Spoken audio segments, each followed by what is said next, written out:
slides as well. So if you want to take notes, feel free to do that. And then I'm trying to record the conversation here as well. And then maybe I'll load that up on YouTube and you can rewatch it a little bit later to maybe review what she's going to talk about today. So Sierra, when you change, go ahead. Just a note for people who aren't seeing the slides, if you refresh your screen, you'll be kicked out of the meeting, but when you rejoin, you can see the slides. So give it a try. You may need to leave and then rejoin. Awesome. Thank you, Linda. So Sierra, when you change the slides, let Joel go ahead and give him maybe a few seconds to change the slides as well, and then we'll proceed. And I'm sorry for the jumble mess. No problem. And I will go on mute, and everyone will stay mute until the very end, and then we may have a little Q&A. How's that, Sarah? Okay. So, cool. hi. If anybody has questions, put them in the chat, and we'll try to get them at the end. Cool. Go ahead, Sierra. Knock it out. All right. Okay, well, thank you, everyone. So I am Sierra Hill. I've been a member of the group for several years, and I've done a couple of presentations in the past. And today I was asked to provide kind of an overview of how I use Facebook pages and groups for marketing of my books and getting the word out. And as authors, it's one of the, I'd say, the least favorite things on many of our to-do lists, and that is to have that social media presence. But the beauty of social media is that it's free marketing and exposure for you and your books. So you want to capitalize on that and use that media presence and have it everywhere. And so Facebook has essentially been the hub for many authors over the past 10 years or more to use as their marketing medium. And so it certainly doesn't hit every audience because not every reader is going to be on Facebook. And it's not always 100% reliable either, because sometimes when you post something, it might be seen 400 times and other times it only reaches a handful of followers. So what I'm going to do today is I'm going to give you the overview of the different options that you have to use in Facebook, and then how to use those options to reach the maximum number of participants and readers. So next slide, Joel, if you wouldn't mind. And for those who are seeing the presentation, it should say the marketing funnel of Facebook. And what I wanted to depict here is that there are really three different avenues that you can use with Facebook. The first and foremost is your own personal author profile. And I don't know how many of you who have published books or have written under a pen name, but you will want a profile.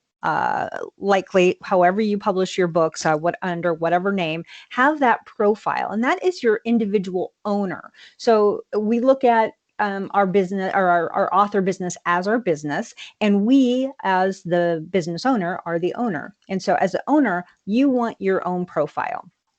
And you will use that to your advantage as well. And then the next option that you have in Facebook is your page. Now, and we'll talk about pages in just a second, but pages allow you to establish followers and those who are interested in reading your books, but they may not necessarily all be fans. So that's why you also have a separate group. So there are groups, and pages and groups are essentially fundamentally different. And so they serve different functions and also cater to different objectives as an author. So what we're going to do today is primarily focus on what the page and the group will do for you as an author and why you might consider having both of them. Okay. And go to the next slide, please, Joel.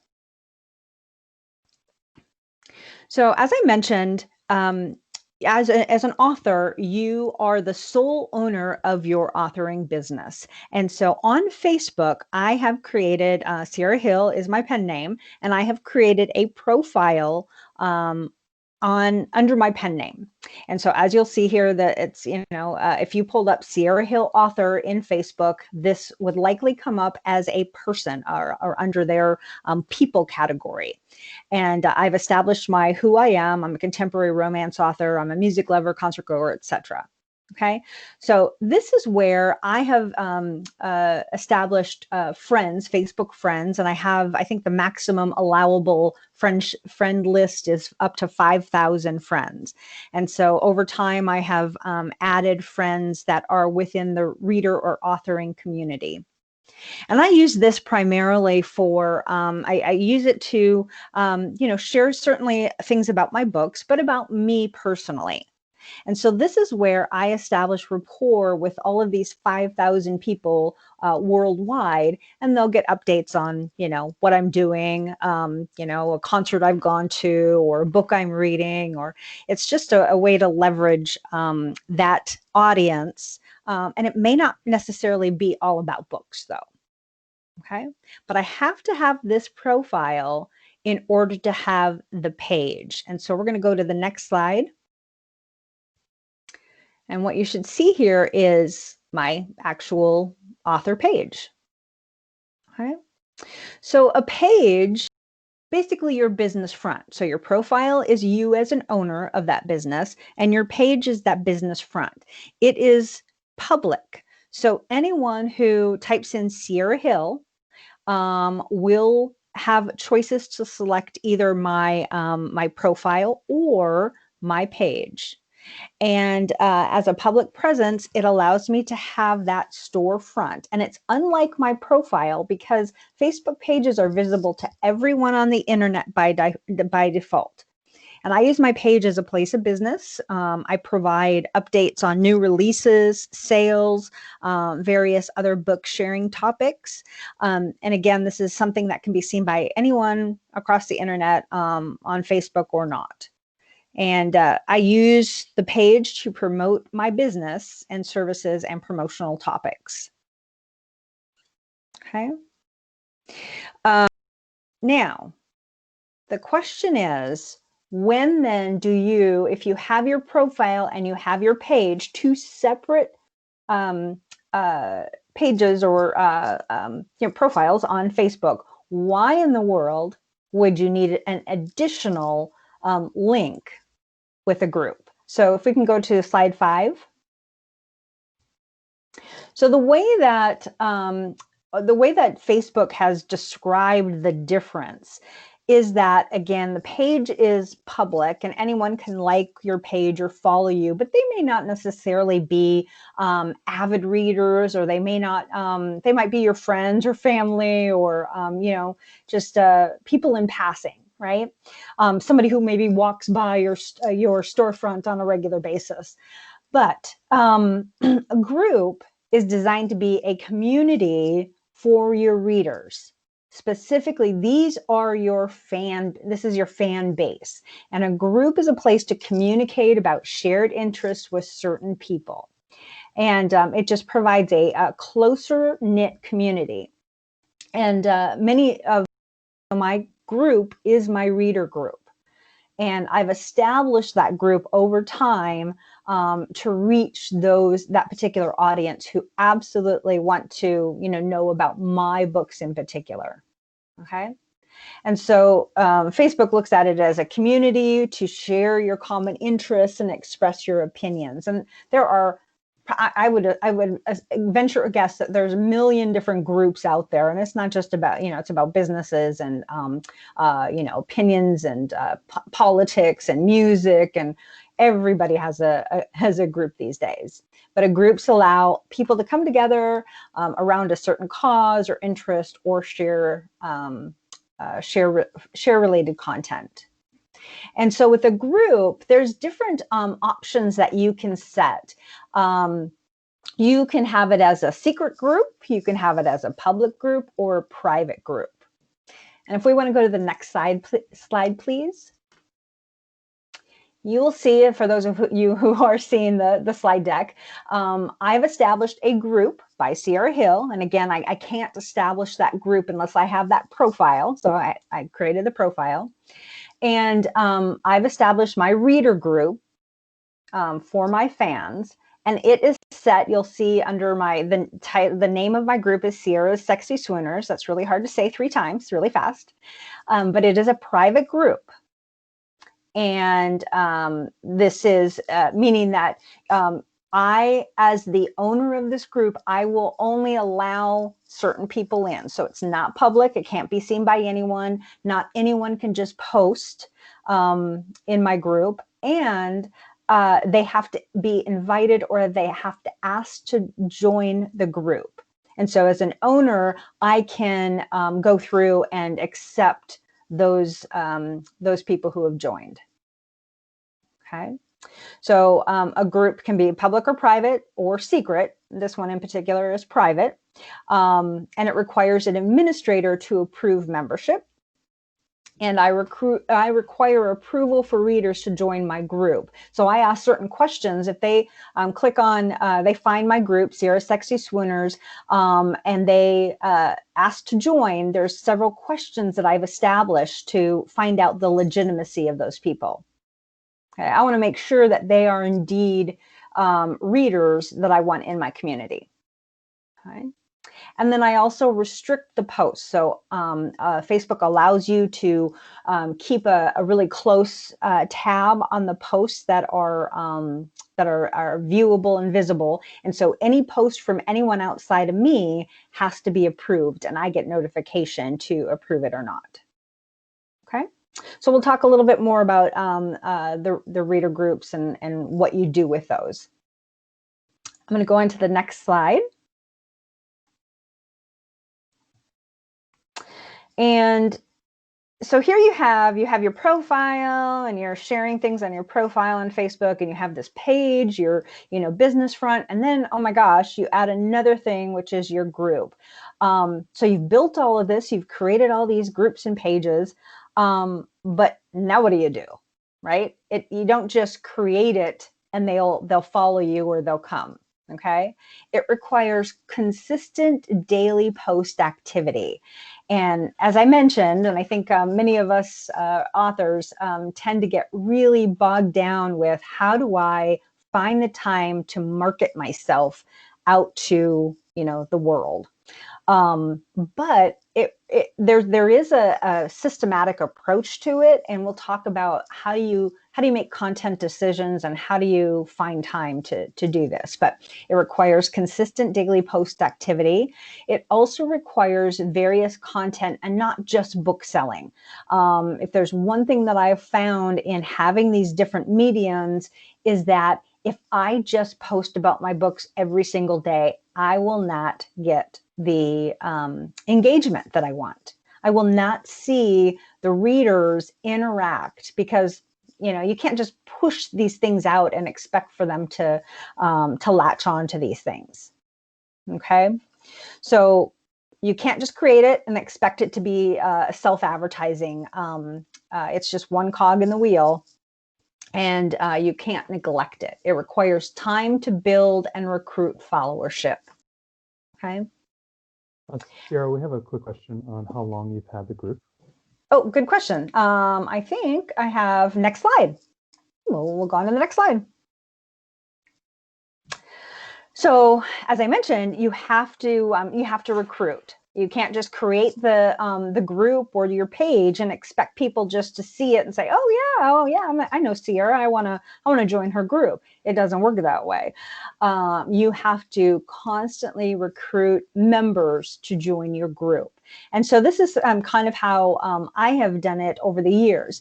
I created my Sierra Hill page, so my business front, in 2013. And over the first year, I'd say over the first 2 or 3 years, it was a very slow build. And I just finally hit 3,000 plus followers and page likes this year. So it's taken me an enormous amount of time to build that up. So on a regular basis, if Facebook is doing what they say they do, any post that I have could potentially hit up to 3,000 or more Facebook users. Okay. And then I began my swooners, my sexy swooners group in 2017. And just this year, I hit 1,200 group members. And again, it's taken constant advertisement and promotion to get people to join up. And so we'll talk a little bit about how you do that. Did that answer the question? Yes, thank you very much. I appreciate it. Okay. So as I say here, it takes patience and constant recruitment. All right, hold on, let me find my slide 9, Joel, please. So the one thing though, in your recruitment efforts that you want to avoid are a couple of things. One is that Facebook allows you to invite members to join or follow both your page and your group. Which is great. It's a great option. I don't know if many of you receive those on for those who are on Facebook, see that on a regular basis, but you might get a notification from someone else who invites you to like their page or join their group. So that is absolutely allowable and something that you can do on a consistent basis, but you can only invite your friends. So going back to my Sierra Hill profile, and I have 5,000 friends, I can invite those 5,000 people to join or follow me. I can't invite anybody outside of that unless you have their email address. Another way to gain followership or members in your group is you can host a giveaway to join. And mainly in the romance community, I don't know about other genres, but a lot of romance authors, we do what are called takeover parties. We host release parties. And so it's a way for us to connect with other readers. And what I might post is a giveaway to say, hey, if you join my group, you can enter to win, let's say, a $5 gift card or, an ebook. And so I'll give one giveaway to the people that actively join, that I recruit to join my group. So that's another way to gain that, followership. What you don't want to do, though, is if you add a new friend on your profile, you do not want to auto add them to your group. That's one way to immediately get dislikes and people to unfollow you. They do not want to be auto added to your group. So you as a group owner can actually add people to your group because you're the administrator of the group and you can add people, but they don't like that. So without their permission, do not do that. And then the other thing you don't want to do is immediately friend someone. So if you friend request someone and they become your friend on your profile, you do not immediately want to send them an invite. It's just tacky, and it's just not the best way to go about getting followers to your page or your group. Okay. All right, next slide. For those of you who are seeing this. So what do you do once you have them? All right, so you have page likes and you have group members. Well, what you can do is you can post giveaways. I give away quite a number of signed books and ebooks and not so many gift cards, because gift cards are, it's just throwing away money, really. It doesn't really get you anything once you have them. But I encourage, readership by posting giveaways. I want them to remain active in my group, and to get them to come back, I post a lot of giveaways. I also host parties. So for example, I invite other author friends to participate in release day parties. So for example, I have a new release coming up next Sunday, and I've invited authors to participate on my group, because what that does is that attracts other readers with those authors to join my group. I invite participation of the existing group membership. I invite participation with polls, like questions like, what are you reading today? What's your favorite ugly cry book? What's your favorite romance? What's your favorite fall drink? It can be anything, but what you're trying to do is you're trying to develop that rapport with those that audience base, and they want to be heard. That is the number one lesson in having a group, even a page. People want to be heard. It can be the most inane question, and I will get more responses to, which way do you flip the toilet paper roll? I will get more participation with something like that than I will about my books. It's ridiculous, but it is what it is. Sierra, we had a quick question Uh-huh. regarding your hosting parties. So the question is from Irina. Do you host online parties, and what technical preparation does that take to organize an event like that? Yeah, good question. So I host a lot of online parties. Let's see, for example, again, a release day, I will have, I'll invite, maybe 6 to 10 authors who are within my genre to participate, and they do giveaways. So they'll do posts and give away their books or, other things. So they're getting something in return as well. And what I'm getting as the author is I'm bringing more people, I'm attracting more people to my group. Did I answer the question? Yeah, I think that was it. And are there any technical preparation? Like, do you have what tools are you using and that type of thing? Yes, what I use a lot of is I create a lot of graphics using Canva and BookBrush to create, pretty teasers or graphics to include with the parties that I host or the posts that I use. And then as far as the technical aspect of it, I do have to approve. I either approve the post that another author makes, or I give them a temporary moderator access to my group. And then once they've done their thing, and they close out their giveaways, then I will remove that moderator access. Did that answer that technical question? Yes, it did. Thank you very much. Okay. All right. And then another thing, once you have your audience in your group, I do a lot of book themed days. So again, like, what are you reading Wednesdays, or WIP, Work in Progress Wednesday, where I might share a little piece of, a little scene of a book that I'm working on, just to attract, keep that engagement high and that interest level high of my readers about upcoming work. I do a lot of teaser Tuesdays, especially when I have a new book that's going to be releasing. So for example, my release that I have coming up on Sunday, over the month of September, every Tuesday I had a new teaser, and that included a graphic that I created, and I meant like a short snippet or scene from the book. And so it increases that interest level of the readers, because, hey, if they keep seeing this on a regular basis, the more and more they see it, the more and more that they will likely buy my book when the time comes. Okay. Any other questions before I move on? Not yet. Okay, so next slide.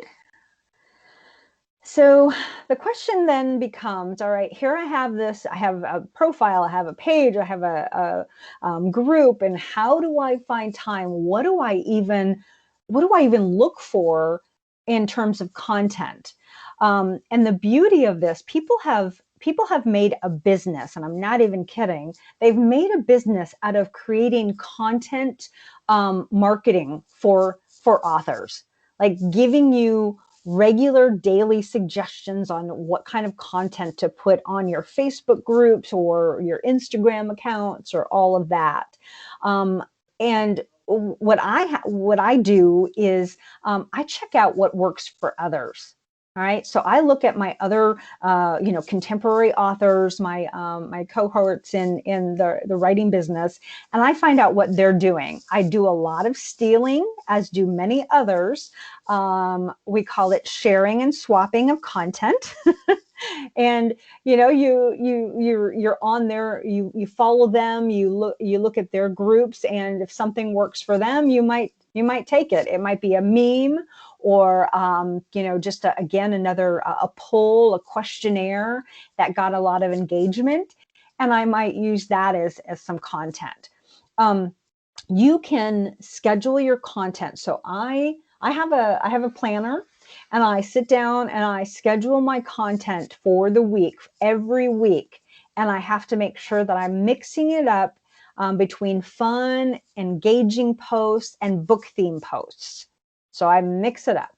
I don't have every single day about books. I don't have every single day just about, dumb questions. I create graphics for book teasers. I share information about other people's books. I do live videos, not very often, but I do. Like on my group, I was doing this this past summer. I was doing a Sunday brunch with Sierra, and I invited a reader to join me, and we had a live conversation. And it was just about life in general, and then also books. But I did live videos. We do book discussions. I do giveaways. So as you can see, there's a lot of content that can be done, and you want to keep it up. And so I do that. I sit down and I schedule my week out, generally every Sunday, and I have things ready to go. I create content, and the question comes up is, well, isn't that a lot of work? Doesn't that take a lot of your time? And the answer is yes, absolutely. I would, of course, rather be writing, but I also know that part of my job as a business owner and an author is I have to keep an audience interested in my books and my work. And to do that, I have to continually engage with them. Okay. Now, the other beauty about Facebook and groups and specifically the pages, not so much the group, although they do have insights, but they provide you with insight and data to identify what's working and when. So I'm going to show you some graphics in just a second about what that looks like.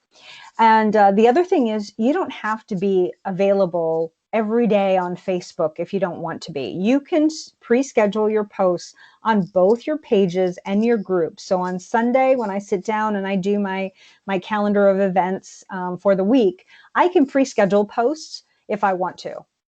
And that way I don't have to worry about it the rest of the week. Any questions on that? Yeah, we had a question from Andy regarding how do you know other content is successful when you're doing the borrowing and sharing content from other people? That's a really good question. So I am actually, we're going to get to that in just a second. Actually, my next slide. Joel, if you wouldn't mind going to data and insights. So on this slide, I took a quick snapshot of last week. I think it was from last week. It doesn't have a date on here, but it's a 1 week period, and it provides me up at the top, and every page has this, is your data and insights, and it shows when your fans are online. So that's the screen capture that I have right here.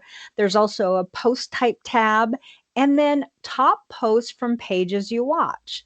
So what I can do, it's so easy, as I just click on that top post from pages you watch, it will bring up every single page that I follow, all of my author friends that I follow in their pages, and I can quickly look to see what worked for them. Where did they gain the most engagement from their posts, and which posts were successful? And that's how I determine which ones I pull from. And then under the tab, when your fans are online, it will break it down, the data to show the days of the week and also the times of day, where this data shows you the when your audience is most active. So for those of you who can see the screen, it shows Sunday, Monday, Tuesday, Wednesday throughout the week, and it shows when fans are the followers of my page are most often online. And for me, it's pretty consistent. My fans are pretty much online every single day of the week, pretty consistently every single day. And then the times, the graph that it shows here is that the biggest bang for my buck, which is free, of course. But when I want to post, I'm going to look between the times of 9 a.m. Pacific time and about 6 p.m. because that's when my audience is looking at my posts most often. So I'm not gonna post something or schedule something to post at 6 a.m. because I know I'm not going to have as many active members online at that time. Did that answer the question that was just asked about how do I find posts that are successful from others? Yeah, this was great. Where did you find this exactly? The data presentation, is this in the groups or on your personal page? Where do you find this? Yeah, this was from my page. Let me log into Facebook, see if I can log into Facebook really quick. Sorry, hold on. With the new Facebook, what do you call it? Their Matthew, help me out. What is it called? The new changes to the Facebook platform? The new UI changes that don't Yes. ask Linda Jordan about. She hates it. And Okay, yeah, so yes. do I. Absolutely. Yeah. And Sierra hates it as well. Yes. I hate it as well. Change is not my friend. But when you're managing your page, there is a left sidebar, and you scroll down and it says home, inbox, events, resources and tools. And then there is something that says, actually, it's called insights. And then you click on insights, and that's where I pulled this that screenshot from. Okay. All right, so I got to go back to my presentation. Any questions on that? I think I saw it. No, I think that was fantastic. Yeah, we're just having some side chats in the Oh, chat gotcha. window. Okay. All right, so slide 13, please, Joel. So this is another great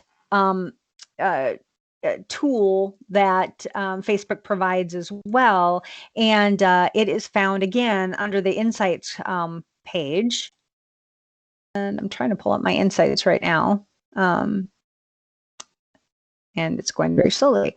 So this is found under,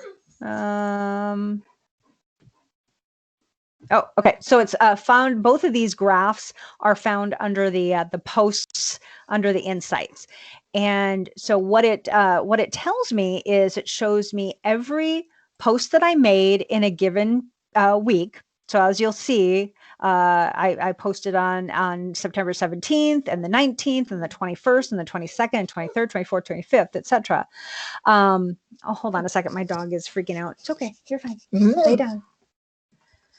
And what I've highlighted here is that it shows me the 3 different posts from the 23rd, 24th, and 25th. I posted them about each day around the same period of time, but they are all different content. So on September 23rd at 8:18, I posted a congratulatory email to for my friend Marika, who had a new book release. And in that post, I had a link to an external link for Amazon. And what it shows there is the reach during that time was only 29 members, or I'm sorry, followers. So only 29 people saw that particular post. The following day, only about an hour later, I posted about an ARC and book money giveaway that I was hosting. That had quite a bigger or more significant reach at 227, and there was quite a bit of engagement there. But because it had an external link, it still doesn't, I think Facebook really restricts a lot of posts, I'm sorry, a lot of links. And then the third one that I did that I've highlighted here was just, again, one of those questions. I posted a picture of a vehicle, 2 vehicles next to each other, and somebody who did a really bad job of parking. And I basically asked my followers, I'm curious, what would you do if you came out to the parking lot and found, this car parked like this? And I had reached 504 people and had over 85 engagements on that particular post, which just speaks to the fact that, yes, this is free marketing that we have using Facebook, but Facebook will limit and kind of put restrictions on you selling, quote unquote, selling books or using external links. But they like those other questions that have nothing to do with book sales. Questions or comments on that? So that's why. Sarah, Go ahead. These are posts on. I'm sorry. Yeah, these are posts on your page or on your group. This is on my page specifically. Okay. Yeah. And do you do any boosting on your page, or will you talk a little bit about that? Oh, I'm so glad somebody asked that. I forgot to include that in my presentation. Boosting. So every once in a while, when you have a page, with a page you can advertise. You can advertise your books and sales, and that's great. And you will get a little feedback or invitation from Facebook to say, hey, you can reach an additional 458 readers or audience or followers if you boost your post. And so then it gives you this option to boost your post for $5 or $10 or whatever it is. And I highly recommend you don't do that. Studies have been have proven that it falls flat and it's not worth your money. If you're going to spend your money, you should put it directly into Facebook advertising, not boosting a singular post. And unfortunately, I don't have any, hard data or numbers to back that up. I just know that I've wasted money, a lot of money in the past trying to boost posts, and it does not make a difference. So the posts that you have here, these had no links in them, like the one that has 504 or 227. These are in the text. There was no link there. Correct. Yep. So the one that had the 504, I did not have any link. It was just simply a question to get engagement. The one that said ARC and book money, I didn't put my link in the actual post. I put it in the comments. Okay. So after I posted that post, I put the link in the comments. And then the third one that got only 29, that's where I had a link in the actual post. I shared it, in fact, from that author's page. Okay. So there was a question from Christine regarding how does a post about parking with no link help you sell your book? Good question.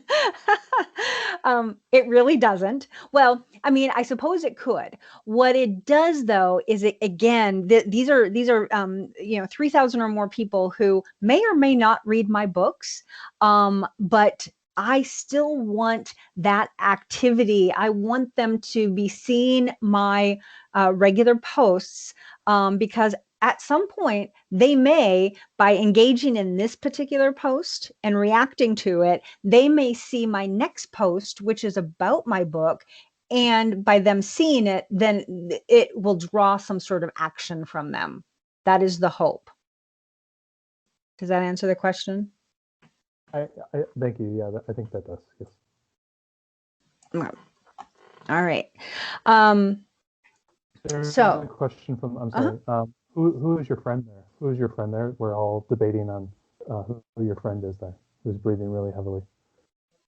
Oh God, sorry, it's my dog. So, all right, here's the deal. I have a neighbor over who is helping me with my bathroom remodel, and his only time to come today was right now, and my dog has to be in my office with me because otherwise she'll go nuts. Sorry.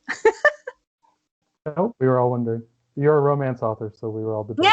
All the heavy breathing. It's not me, I promise. All right, next slide, Joel, please. So the idea is you have these, the various avenues to get your information across, and you can't just always be selling books because you will lose the interest of your readers, right? They want to know, they don't only want to know about your books, they want to know about you as well. And so to keep it going, you have to get your followers talking, right? I don't post very often, just, I don't know. I always ask a question. I want to get them to comment on that post, because when they comment, the algorithms of Facebook, whatever that is, it will help them see posts in the future. All right. And so when they comment, what I, as the author and the one who posted the comment, the post, I need to go and like their comments. I need to comment and like their comments. And the reason that is important is you can't just drop and run, right? I can't just drop something and post it and then not come back to it. I need to make sure that I'm getting engagement from those readers, from the audience, and making sure they know that, hey, I like that, or I see you, I hear you. They need that. That's how you build that rapport. And then the other thing you need to do as an author is find your thing, your shtick, right? You want to find something that maybe is just uniquely you. Now, in the romance world, you can assume that it's a lot about, romance and relationships. And so for my, just the title of my group suggests it, right? It's called Sierra's Sexy Swooners.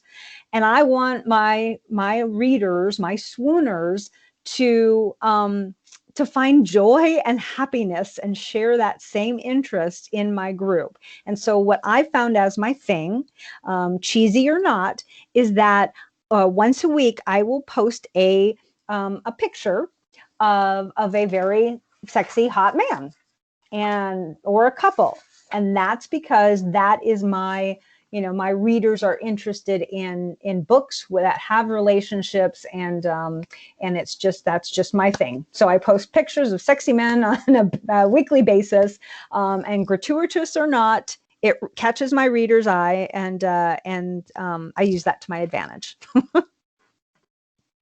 Comments on that? I'm sure there's lots of comments. Tony, I know you have a comment. You see them. Tony wants to know if your posts are under or over the age of 50. Well, typically they're younger sexy men, yes, but not always. It's definitely an M rating, mature audiences only. No, it's understood. It's your thing. When you're talking about a thing for authors, does it have to pertain to the genre they're in, or can they? Have you seen other authors do something kind of adjacent to what they're doing, like if they review books, or maybe they watch certain television shows and they comment there? Is there a strategy around that making your group not necessarily specific to your writing, but maybe very adjacent to it? Yeah, I think so. I'm trying to think of some other. So an author friend of mine, she lives on a farm in Avocado Ranch, or whatever they're called, in California, and she does a lot about she posts a lot about the environment, and things about her, their land and their property, and so I think it's something very specific to her and her real life. And so she uses that to engage people. I think she sends out gifts to readers of, like boxes of avocados or whatever. So it doesn't have to be, it can be something that you personally as an author are interested in, and use that to your advantage. Cool. Thank you. Mm-hmm. Okay, next slide. So even this actually came to me from an email directly from Facebook last week, which I thought was good timing on their part. But they sent me a message saying, hey, host a Q&A to engage with your community. You can prompt your community to ask about a particular topic or experience. It's a great way to share your expertise and reply to questions in an interactive post. So even Facebook is telling me and suggesting, hey, get that engagement level up. Right. And whatever that Q&A is, that's your decision. You do what you want. And so, like I said, I've done live videos, live video chats. I've I've personally created a YouTube channel, and I use that to, to use that as another medium, post that on Facebook as well. I invite other authors to, to post on my group. So I'm looking for other ways to build that community. And Facebook likes that. The more you do, and the more often, and the various types of things, they like it. All right, next slide.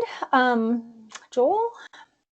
The other thing that is beautiful about Facebook is, and our author community, is that you can really collaborate with other authors. So not only do I have my own profile, my own page, my own group, I also am involved with other groups where I share the responsibility as administrator of that group with other authors. So for example, I think it was about a year and a half ago, I created a book club called the Nice and Naughty Book Club. And I invited 10 other author friends to be to run this group with me. And what I did is it shares the workload of keeping that group going, and it creates a shared group of like-minded authors, which in turn increases the followers and enlarges your network to a larger group of readers. Because, for example, my friend Evan Grace, she might have a different or bigger audience or a net that I don't have. And so by sharing the group, and I get exposure to her readers and vice versa. Does that make sense? So the responsibility isn't solely on my shoulders. It's a shared group with others. And once again, it takes a lot of work, because not only am I planning my own posts on my own group and page every week, but I also have to consider the time I invest in these other groups, and I have to be there and be present. Otherwise, it will diminish your visibility with those audience members. All right. I think this is the next to the last page here. As I mentioned, that if you really want to gain exposure and leverage with this, free platform of any social media platform, but specifically Facebook, is just having one avenue isn't going to do it. It's not going to cut it. So just having my profile page isn't going to do it. Having it just a page isn't going to do it. And so I've added a group, and I've added other groups, and it takes time. It requires planning. And you have to find that really good balance between the self-promotion and engagement. Because if I'm just like shoving my book information down people's throats, they're going to turn off. Right? It's just like advertising on TV. You just keep shoving it in their face and they're going to ignore it. All right. One thing I've learned is that I can't get down on myself when I don't see the desired effect, right? I might not see it with the one post, with that, that post where I only had 27 or 29 engaged audience members. I don't want to get down on myself because, it didn't work. Well, that's okay. It was still seen by 29 people, and they're likely going to see my next one and my next one after that. And so they're going to remain interested. So I have to look at it from a long-term perspective. I got to keep at it, keep building, keep posting, and because you never know who might see it and who might end up buying your books. Sierra, you've obviously played the long game with this. Mm-hmm. What were the main points where you saw, or maybe what are the top 2 things that you do to grow that group? Is that through your email? Is it through selling books? Is it through, paid traffic? How are you gathering new people onto your group? Or what's the methodology you use? Yeah. So first and foremost, leveraging my newsletter. So at every newsletter that I send out, at the bottom of my newsletter, I have, how to reach me, how to contact me, where to find me. And so I list all the group links that they just have to click the link and, join my group if they'd like, or follow my page or whatever it might be. When I visit other author pages or groups and I do takeovers or giveaways, what I do is I, again, recruit members, and I will, have a giveaway to say, if you join my group, you can enter to win an ebook of mine. Cool. Did that answer the question? Yeah, I think that did. We have a separate question from Andy regarding your Share the Load group, where you're Samwise and Frodo. You have about 10 admin folks there supporting the group. How do you structure who does what they can and can't do? How do you manage that as a group of people? First and foremost, I ask trustworthy friends. So I know all these individuals, or they have been recommended by, the people that I do know. And we have group rules, and we have those group rules established in the group for anyone who posts or shares things. We can't go against community standards of Facebook, and then we also have our own requirements. And then I create a schedule, or whoever's the technical owner of the group, we create a schedule for posting. So every month I have a schedule for each of these individuals, authors listed who are part of that group, and they know when they have a day of responsibility, basically, that they have to post something. And that's how we share the workload. Oh, that's very cool. We had another earlier question from Diana, and her question goes as this: what kind of response rate do you get in terms of readers who've actually read your work in progress and your new releases? How many of those people have actually read your stuff? And I think this maybe pertains to your page and your personal Facebook group, as opposed to the group that you do. Right. Yeah. Well, what's funny? Hi, Diana. What's funny is that on my group, because over time, I've added people that from other. I've recruited them from other groups. They may not have read my books. So I posted something. It was probably a year back, and I said, it was a poll asking them, how many books have you read of mine? Which was your favorite? Or another choice was that I haven't read it yet. I haven't read you yet. And so there was a significant number of my group members that had never read my book yet. And that's okay, because I'm still going to, I still want them in my group, because at some point, hopefully something will trigger them to say, oh yeah, that book looks really good. I think I'm going to read that new one from Sierra. Did that answer your question, or did I go off topic? Yeah. No, I think it helped. Do you do any direct engagement when somebody joins your private group? My wife and I have a podcast, and we have a private group as well.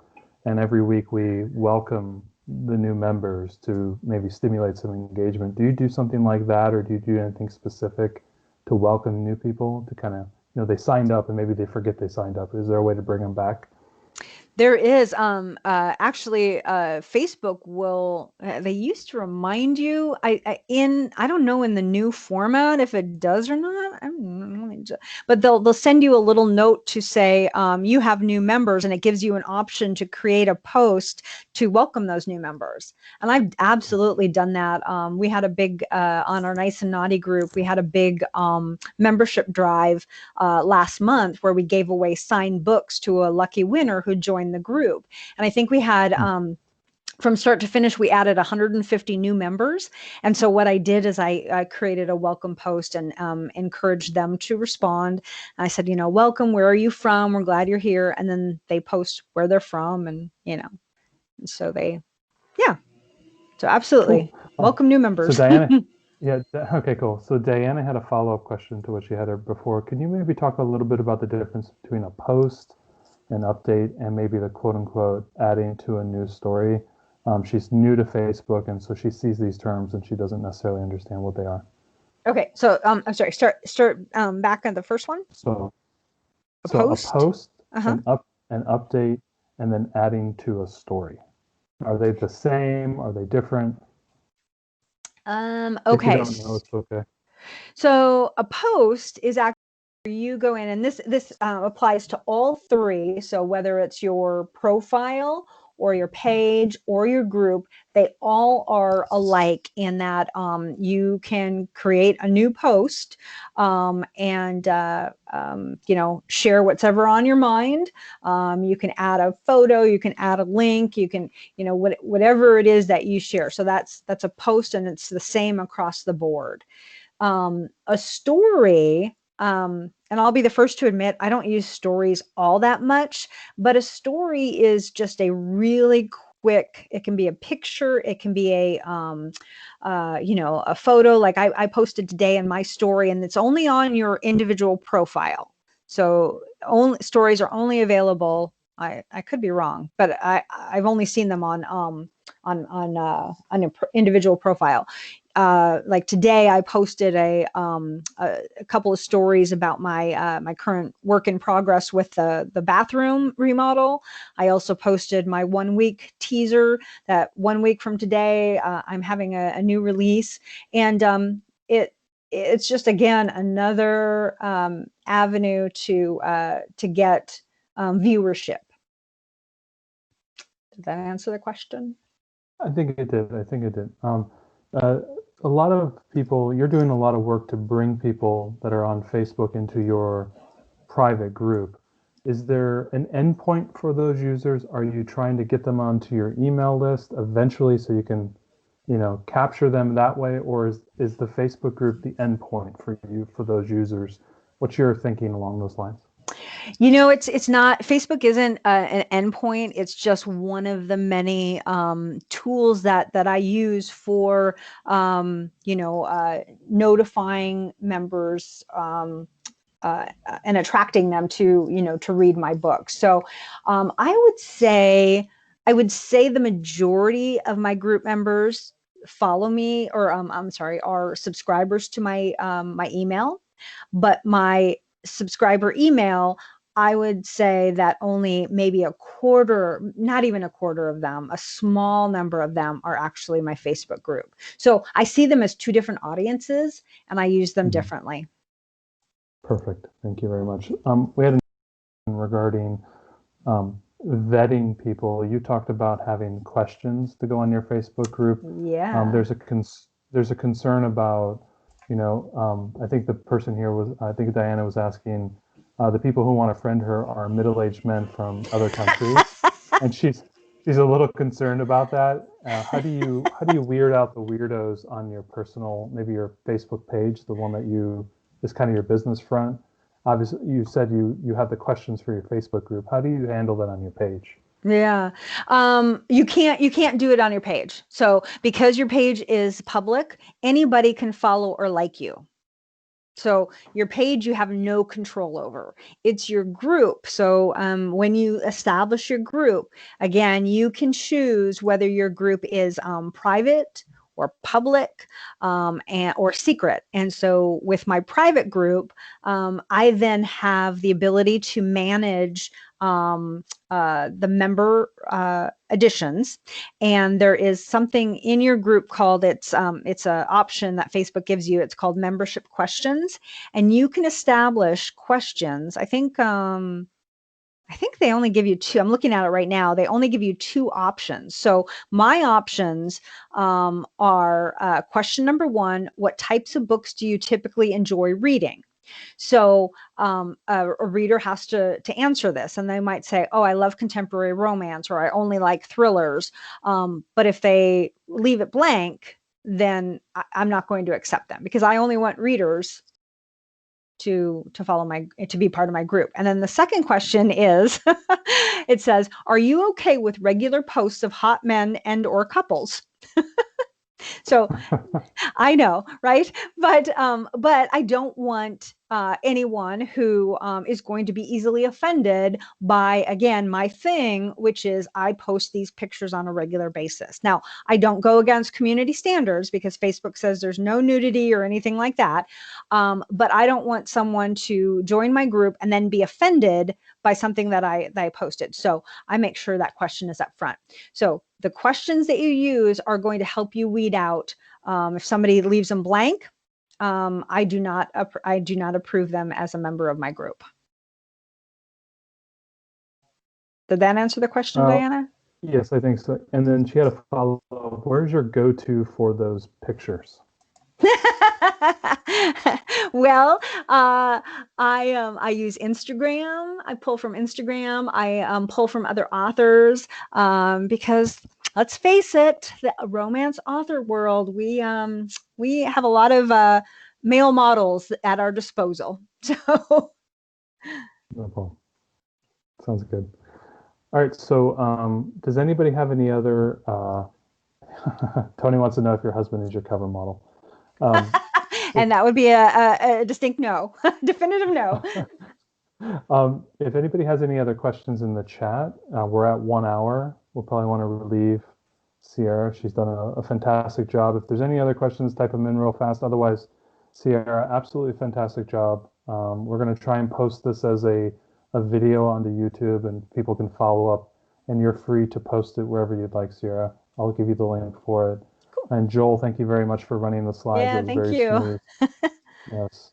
Lots of kudos coming into you, Sierra. They're very happy you were here. So I'm going to go ahead and stop the recording now. Thanks, everyone. Okay, so Sierra, you can stick around if you want, or you can, go and have the rest of your day. We'll see about going through the rest of the stuff. Tony, did you want to give a try for the roundtable? Do you feel up to it, or I can try to run down the list of people? Well, basically, we just kind of wanted to do a greet, and I just came up with a question like we used to do in our meetings when people and faces were there. And that was just to ask if anybody had something great that happened the last month. And I had mine that I hit 100 reviews on Mildred in Disguise with Diamonds this month. That's awesome. And awesome. I'm still at 4.9 or something, so they're good reviews. Yeah, they're good reviews. Great job. Did anybody else have anything they wanted to share real quick? Maybe a couple lines, great success. Otherwise, we can go. It's up to you guys. And just go ahead and unmute yourself and share. Go ahead. Matt? Yes. Yeah, I just wanted to mention I'll be sending an email out, but the next meeting, we're going to do more a group participation where everybody will get a chance to talk about what they've been doing or what challenges they have.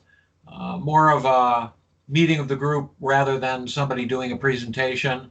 Everybody will get a few minutes. We'll go around and everybody will have that opportunity to talk about how things have been going, what challenges they have, what's been working well. So I'll get an email out with kind of the ground rules for that, and it would be really nice if we got a lot of participation in that. Fantastic. So it looks like Irina, you signed with Peanut Butter Publishing. Did you want to share a little bit about that? You don't have to if you don't want to. Do I turn on the microphone? We can hear you. Oops. Can you hear me? Can you hear me? Yes, we can. Yes, we can. Okay. Well, yeah, there's not much to tell yet. I just signed up the contract, and I'm waiting to work on edits with them because that was the intent. Danielle is going to go through this, and then line by line, she'll tell me which needs to be maybe revised or add more or take out less. And I'm right now waiting for that to happen. But it's nice to think that it's a good partner, they're gonna guide me in the right direction, and I'll see what happens next. Waiting anxiously. There's nothing to tell yet, honestly. Okay, that's fantastic. So thank you for sharing. That's amazing. You're welcome. Feel free to go back on mute. And then Linda Kurth, you wanted to have a quick comment? Go ahead. I just found out that the ebook version of my memoir will be up on all kinds of formats, including Amazon on November the 2nd. Nice.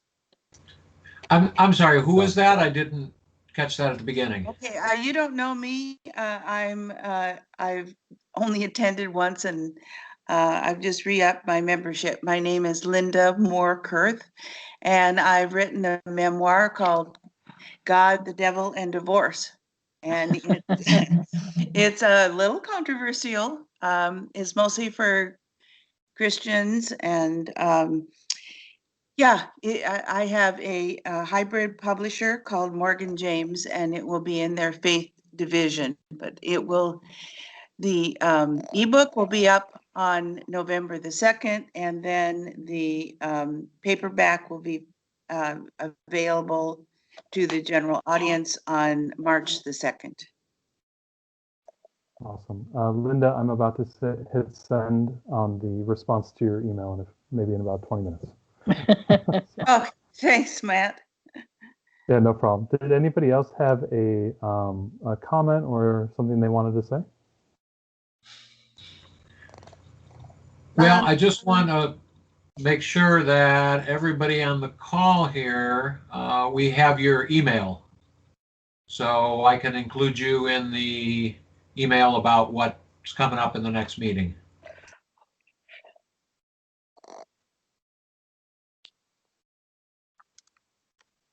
We have everyone's email. That's how they get into Skype, Joel. Okay, I'll have to get the updated list, I guess, from somebody here, Matt or you. Yeah, me or Susan can send you what we currently use as our master list. But if anybody on this this phone call does not feel they're on our email distribution, I've put the link to our group's email in the chat window. Feel free to send us an email there, and we'll make sure to include you. Any other comments or questions? Christine, you had a question. Can we post links in the writer's Facebook page? Is this for your books or for other people's books? Maybe you can clarify real quick. Maybe we'll go ahead and take that one offline. I see you're typing right now. Everyone's, yeah. The steering committee met this week, and we're talking about doing some posting in our group to help stimulate links for other people's books, success stories and things of that nature. So keep an eye out for what's coming in the Facebook group. And if you have any suggestions, feel free to send those over to Tony, Susan, myself, Linda, or Joel. Any one of those people can relay that message as well. Again, one last time, I want to say thank you to Sierra for all her hard work in putting the slides together. I will make sure to put hopefully put this video up onto our YouTube channel, send that along to you guys, but I'll also provide the slides. And if you have any other questions, we can take it offline. So thank you so much to everybody, and I hope you guys have a great day. I'll stick around for a few minutes if anybody has any separate questions, but I wish you guys the best and have a happy rest of the weekend. Thanks, Matthew. No problem. Thank you. All right.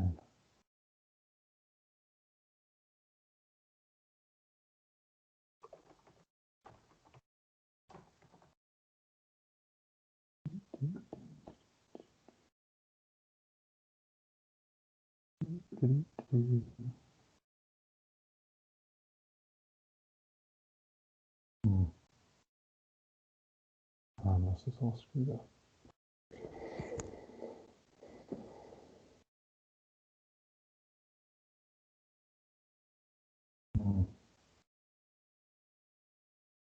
Let's take a look at that. Yeah, Diana, I don't know about your RMS issue.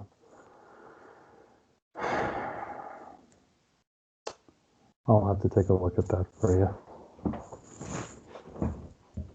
I don't want you to have to re-record.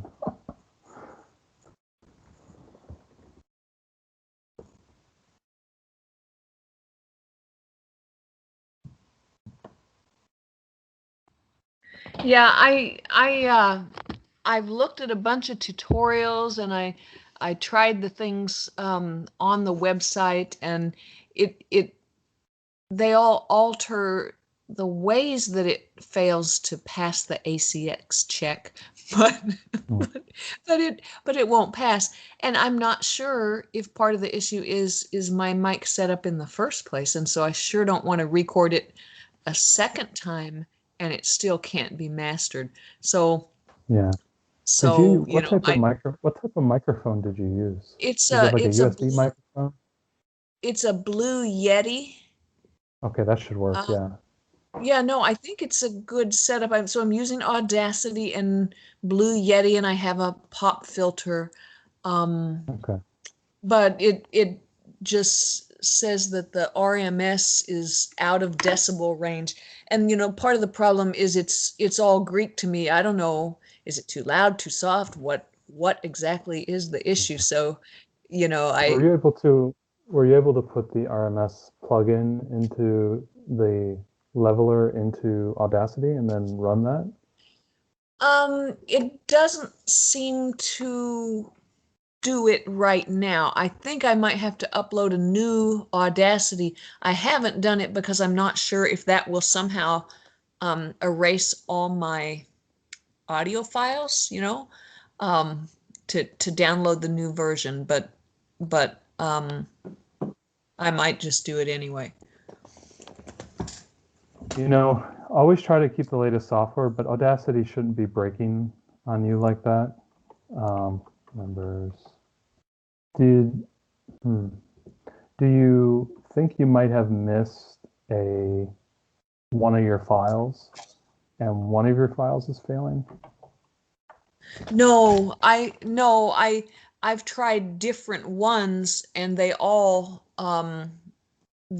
fail. They say, let me see if I wrote it down. I've So looked at it till my eyes glaze. So I've tried different fixes that people have suggested on the Audacity forums and all kinds of stuff, setting things, trying the limiter and the equalization, it's stuff like that. But it just keeps saying that my RMS level is wrong, and I don't. The problem is I just don't know what that means or where that points. I feel like I'm kind of I feel like I've got a hungry baby and all I'm doing is saying, well, give him this. That didn't work. Well, give him a feather. Maybe he'll eat that. No. Well, give the baby some wax. I'm just kind of randomly shoving things, but it's not working. On the slides that I have on the website under audiobooks, there's the ACX Audacity Check plugin. Do you have that installed on Audacity? I do, and that's what it keeps failing. When you run, okay, good. And then you have fails. the RMS, and you have the RMS normalization plugin as well? Well, on the old Audacity, there's a Nyquist plugin to make that work, and it's not seeming to take with my old Audacity. So that's what made me think, I guess the new one has that built in. And so I was thinking that maybe I should just put in the new one and hope it doesn't bump out all my audio files. I don't know if it will. So how long are your individual files? Is it by chapter or like a page or two here and there? Chapter by chapter. I don't know how long. It's been a while since I recorded them. Are you able to just put your raw recording before you've done any editing and just put that into a zip file, maybe load that up onto Dropbox, and then send me the link and let me download that and see what I can do on my end? Or we can meet up and you can run by my house and throw a USB stick at my front door or something like that. Well, let me try. I don't know how to do a zip file, but I imagine I can learn. Yeah, let me see what I can do. It may be something stupid because they don't sound that bad listening. I mean, it's not like the peaks and valleys are all obviously screwed up. And it was quiet when I did it, without a jackhammer. So I'm probably missing something really stupid. But Okay. yeah, let me see if I can try that zip file Dropbox thing. And It's just the problem. The raw recordings in a WAV file, which is very large, and so you'll want to try and shrink that down as much as possible, and then you can put it up on the It shouldn't be larger than like a 500 megabytes or something like that. okay. And you can put that on Dropbox. Once you put it on Dropbox, you right click and say get public link, and then you send me Okay. that link, and I'll try to run some processing on it and see if I can make it fix. And then Okay. if you send me that link, tell me your recipe on how you were editing the files. Yeah. And Okay. then I'll see what I can do on my end. Okay. Because I'll try Well, to. What I want to do is I want to reproduce your failure and then see if I can fix it. That's my thing. awesome. All right. Well, Yeah, I go ahead. really appreciate it. I appreciate it. And it may, I appreciate it. I'd love to be able to get that done this winter, the first one, and then subsequent ones. But Okay. yeah, I'm just stymied right now. Well, bless you. Thank you very much for doing that. Not a problem. Not a problem. Cool. All right. Yep. So let me know if you need any help, figuring that out. I can maybe walk you through it on an email. Or Yeah, something like that. let me see Okay. what I can do. Bless you for doing that. And by the way, if you need edits, I'm happy to do that. Yes, ma'am. Thank you very much. Okay, have a good one, Matt. Thanks very much. All See right. you Bye. later. See ya. Okay, Bye. bye.